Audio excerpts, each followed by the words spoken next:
Searching for jobs sucks right now. I'm seeing all over LinkedIn people searching for jobs for months and months, doing all of the right things, networking, adjusting their resume, doing cover letters, everything. And still having their job search go on for months and months and not be able to find a job. So this video is going to talk about some of the big issues that I see in the application process and how that's changed over time, as well as some things that we can do to make it better. When I say we, I mean companies. I'm Kara from the hiring circus, and I've been making videos for the past couple of years about the absurdity of the job search process from the job seeker's perspective. I make a lot of funny videos, so some serious videos like this one. If you're at all interested in the subject, please subscribe. It really helps to get the word out. First things first, I'm not a recruiter. I've been a hiring manager in the past, but my specialty is process automation and improvement.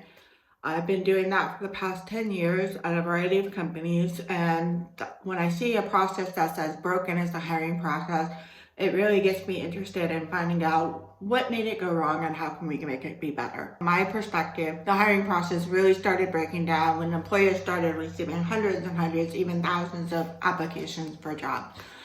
Now, looking at it from the company's perspective, of course they want to automate. The problem is they came at it from a perspective of just about lowering costs. I don't think they really thought about how do we keep the process, the quality there to get the talent that we need. The problem is in getting all these applications. Companies are fine with getting a huge volume application. The problem is the way that they started to evaluate them and automate this process. So you're taking two non-standard things, and the resume and the job description. And whenever you're trying to automate a process, you want to standardize it as much as possible. You don't want a lot of rules that throw things out that have to be evaluated manually. You want to have a consistent result, the result that you would expect to see if a human was doing it, and the result that you want to see. But what happened was resumes, which can include any kind of information in any sort of order, with job descriptions that have the same quality, could have certain words to describe job responsibility, and the resume could have different words to describe the exact same job responsibility. So inherently, you don't have a way to accurately match them. But companies decided to go ahead and try anyway without changing anything about the application process, resumes, or job descriptions. I'm talking about this broadly, not any specific company as a whole. The first way they started to match job descriptions and resumes was keywords, right? So they said if somebody has this word in their resume and it's also in the job description, we're gonna do a match score. And we're gonna say, of all those things that we need from the job description, whatever's in the resume, we're gonna give it a score based on how much it matches the job description. The problem is that didn't really happen very well. The systems were very particular about what words were in there, right? So, and they also wanted to see certain words in there more times so that they could see this is a skill this person really had. But that makes writing a resume very awkward to use the same word many times. In addition, you could have acronyms, different ways of describing. You have people describing their accomplishments within a project that they did. That's not going to match whatever the job description has inherently, because we're talking about a specific accomplishment that somebody has done.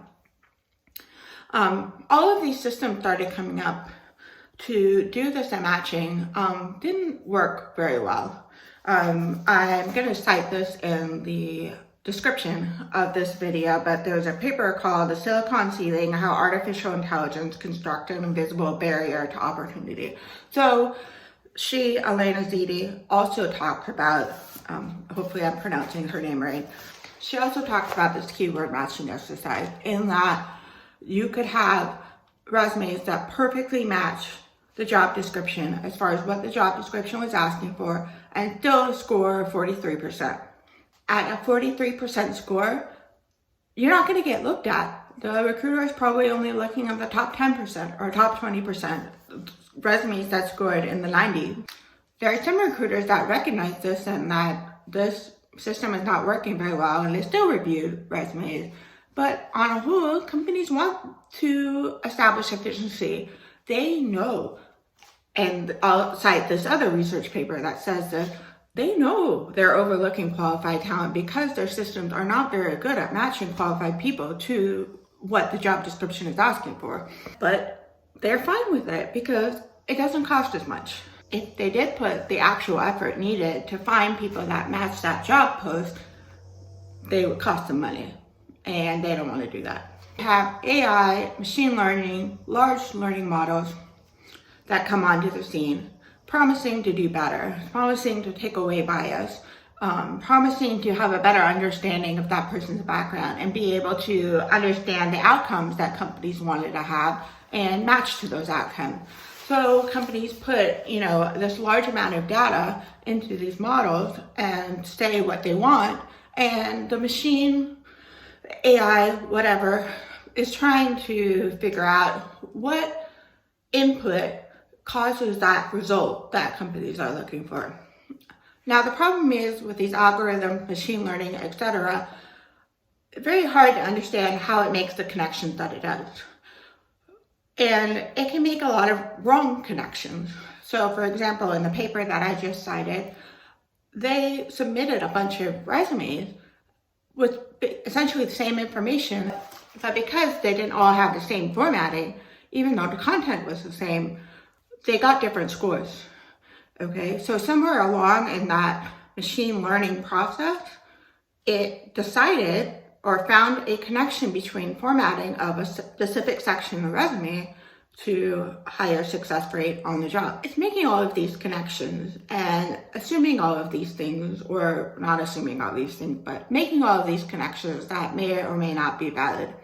But there's no way to reverse engineer, and every company might be using a different model, so there's no way to tailor your resume to meet whatever the model is expecting. Algorithms change all the time. Data sets change. There's an inherent lack of an ability to even get to what the company is looking for and know if your resume is going to score high or not. At least with the keyword matching, you could at least get a sense with some online tools what your score might be based on the ATS that they're using. Now it's completely obscure. I think one of the biggest reasons why it's becoming very hard to find a job these days. Now we take it another step further. Companies can work with these data brokers to get information, all the information there is to know about you on the web, and take all of that and make those connections about you, ideas about you based on your social media use, maybe your subscriptions, what you have on your LinkedIn profile, what you have on another profile, what you have on Facebook. So it's taking in all of this information and creating a profile about you so that a company can know before you even apply to it whether you're the person that they would want or not. In addition, a company can reach out to you because of this online profile that you have no idea what it says or how you got ranked, and say, we like you for this position. So we're going to bypass all of these applications and just go and get the people that we're looking for.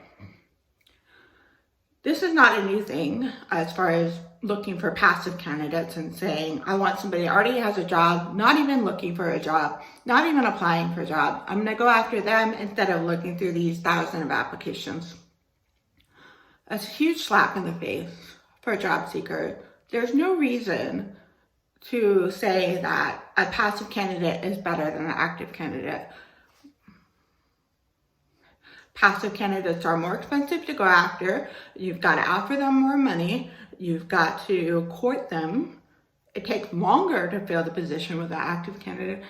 There's an idea that there's somebody that my competitor has, so I want them to. Instead of looking at all of these qualified people you have in your inbox.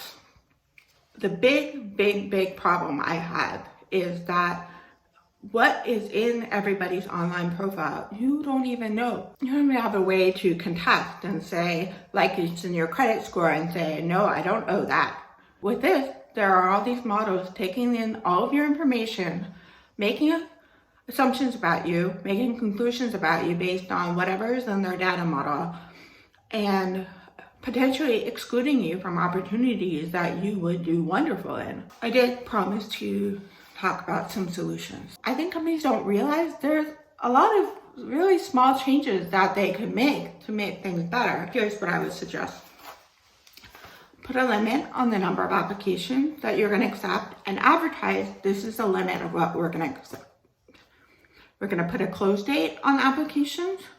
We're not going to keep reposting them and people don't know what's going on. We're going to say, as of this date, we're not receiving any more applications, or once we reach this limit of applications. Another thing is that put those knockout questions at the beginning before anybody even applies. So say in your job description, I'm going to ask in the application, do you have this many years of experience? Do you know the software program? Whatever it is that is key for the position, put it in the job descriptions. People don't waste time clicking and going through a whole application, and then at the end, it asks you all of these questions. The other thing is that there's too much of people just putting in their resume. Like I said, resume is non-standard, could have any kind of information. The job description could have any kind of information, structure it. So let's say in the application, instead of making people type in their resume again, put in questions about that experience that you need. Say that this job involves doing this project within 6 months. How would you approach it? How have you done similar projects in the past? Now, you might say, I don't want to fill out long, answer questions like that. You don't need that many of them. But you can also have short answer questions, like people are familiar with certain applications or knowledge bases, and maybe a follow-up question just to confirm that they have that knowledge. Again, you don't want to get a ton of resumes anyway, or application, and people inherently don't want to apply to 1,000 jobs to get a job that they know they're qualified for. We're just circling and round, the same problem. Companies are not reviewing application. Job seekers are not getting feedback. Job seekers, all they know is to apply. They just keep applying. Make it more clear what the job is looking for and what you want in that applicant, instead of trying to draw all these inferences that may have nothing to do with the job and disqualifying people. It doesn't need to be costly. It just needs to be effective. Thanks so much for watching. Like, comment, anything to get the word out. We need hiring to be better. Let's stop and put an end to this craziness.